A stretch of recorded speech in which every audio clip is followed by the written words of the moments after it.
Inspiring Women on a Mission, and my friend Nancy. And welcome back. We're excited to have everybody back and tuning into our topic of this week. And this one, again, is a little bit of a heavier topic, but I'm sure it's affected most people out there. So we've all been touched by this. Nancy's going to start off our conversation tonight, and the subject tonight is alcoholism and how it affects really everyone in a family. Sorry, thought I'd be a little bit funny, a little lighter about it, because it is kind of a heavy topic, you know? It can be, yeah. There's a lot of that in my family. I used to always say that there's a lot of alcoholics in my family, and everybody went, yeah, us too. And I'm like, oh, okay, so I'm kind of normal. Yeah, and then you kind of meet and talk, and it's kind of like a lot of things in life. If you don't talk about it, you're kind of isolated, and you think that you're the only one. Right. Or that whatever goes on in your house doesn't happen in other houses. Yeah. So very true. The legalized drug in North America and in many countries, alcohol. So one of many things I could say, but growing up in my household, my father was an alcoholic.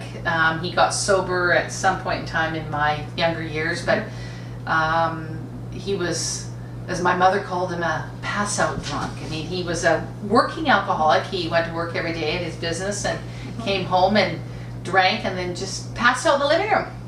So it was kind of affected their social life. I mean, a whole dynamic there for their whole life, and of course mine, but being a younger person and being a child in that family. You may have just thought he was tired, and he was after working a hard day, and he was just taking a nap on the couch. So clearly, at 10 years old, I really didn't have any alcohol counseling skills, and I had no idea what the hell was going on. So yeah, you're right. Yeah. I probably thought he was tired, but there was a dynamic going on. So anyhow, I think it's a really important topic, and I make light of it because, like I say, it's humor has helped some of it in my life and my family. And the other thing that somebody pointed out to me years later, my mother near the end of her life, and I lost her when I was 25 and she was 55, is some people said to me, your mother is an alcoholic, she drinks a lot, and I didn't see her that way, because she was a lot higher functioning than my father, and she drank a lot. So possibly she was trying to, because of the loss of your dad or something. Sometimes that's the way people cope with a loss. Sure. They self-medicate. They don't even realize that they're doing it. Absolutely. So, yeah. Sometimes it starts off social and very social. And it doesn't end. You come home from the party, and instead of getting a glass of water, brushing your teeth, and going to bed, some people keep drinking. So anyhow, I mean, I spent some of my younger years going to Al-Anon meetings when I was younger and I was dating, and I remember my mother, before she really got into what I would maybe call her drinking years, she was actually cognizant. She said, because your father was an alcoholic, and I dated somebody, my first serious boyfriend, he was actually a drinker. And I remember her pointing that out to me, and sort of, because she had worked in a job for the government where it was actually the Alcohol and Drug Abuse Commission in Alberta, which is a province over from British Columbia if you're in the States watching us.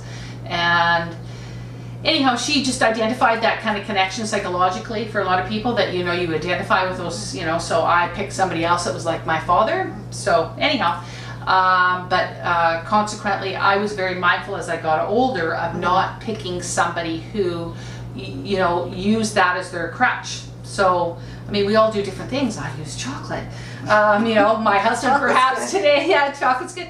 I do like wine, but some people shop. I mean, my husband likes to exercise. I mean, some people think that my mother-in-law, even who's 80-some years old, she's like, some people say I walk too much, Nancy, because I can't miss my walk every day. Am I obsessed by that? Am I addicted? And so, I mean, there's so much stuff in society, and that that we use that is maybe addictive behavior that maybe comes from, where you're the child of an alcoholic, and you talk about this at Al-Anon meetings and Al-Anon. And again, it's all about balance, and it's all about what we've said before in a lot of our videos about talking to somebody. If you're having an issue and you're using something as a crutch, is getting out there and finding some help, or finding out, hey, do I have a problem, or could this become a problem?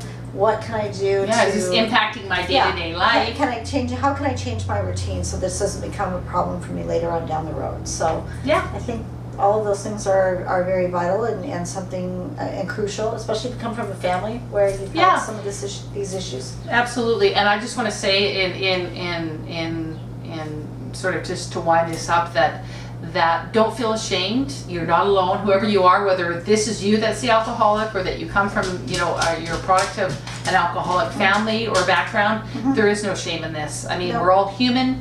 And I don't stand in judgment of myself, nor do I stand in judgment of you. I'm a work in progress, as always. I mean, Absolutely. you still love your parents. Love them dearly. They were great parents. They only had the skills that they had and the ability to deal with life. So thanks for listening. Thanks for tuning in. Love to hear comments about this one. Please, again, you can comment on our page. You can send us a private message as well. And we'll keep everything confidential if you do that. But if you've got stories you'd like to share, start a dialogue, please do. Absolutely. Please do. So we're going to sign off for tonight and look forward to hearing from all of you or receiving your comments later on. I'm Kelly, this is Nancy, and we're Inspiring Women on Mission. So until next time. Thank you.